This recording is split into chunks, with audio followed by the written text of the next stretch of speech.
اذا تبایعتم بالعینہ، جب تم اینا کی بیع کرو گے۔ اینا کی بیع یہ ہوتی ہے کہ ہیلے بہانے سے کسی طریقے سے تجارت کا رنگ دے کر اصل مقصد سود لینا ہو۔ جب تم اس طرح کی بیع کرو گے، وَأَخَذْتُمْ أَذْنَابَ الْبَقَرِ، گایوں کی دمیں تم پکڑ لو گے، یعنی اپنی زراعت کے اندر صرف مست ہو کے دین سے غافل ہو جاؤ گے۔ وَرَضِيتُمْ بِالزَّرْعِ وَتَرَكْتُمُ الْجِهَادَ، اور تم اللہ کی راہ میں جہاد چھوڑ دو گے۔ سلط اللہ علیکم ذلہ، اللہ تمہارے اوپر ذلت مسلط کر دے گا۔ لا ينزعہ، وہ ذلت واپس نہیں ہوگی، حتی ترجعوا الی دینکم، جب تک تم اپنے دین کی طرف واپس نہیں آؤ گے۔ دشمن اس حد تک بہادر ہو جائیں گے کہ امت اسلامیہ کے دل جن دو شہروں کے لیے تڑپتے ہیں ان پر بھی حملے کی تیاریاں ہوں گی۔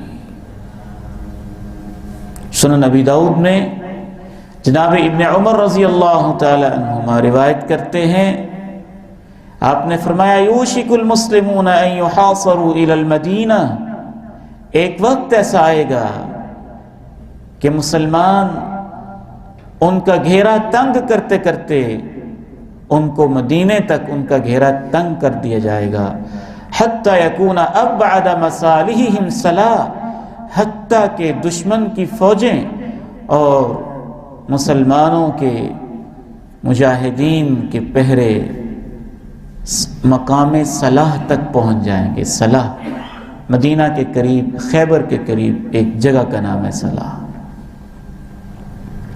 تو اس حدیث سے یہ معلوم ہوتا ہے کہ پوری دنیا میں مسلمانوں کا گھیرا تنگ کیا جائے گا، حتیٰ کہ مدینہ میں لوگ سمٹ جائیں گے۔ ایماندار لوگ پوری دنیا کے ظلم سہتے سہتے سہتے صرف مدینے میں رہ جائیں گے۔ رسول اللہ صلی اللہ علیہ وسلم نے ارشاد فرمایا ان الایمان لا یأرز الی المدینہ، ایک وقت ایسا آئے گا کہ ایمان مدینے میں ایسے سمٹ آئے گا، کما تأرز الحیۃ الی جحرہا، جیسا کہ سانپ اپنے بل میں چھپ جاتا ہے۔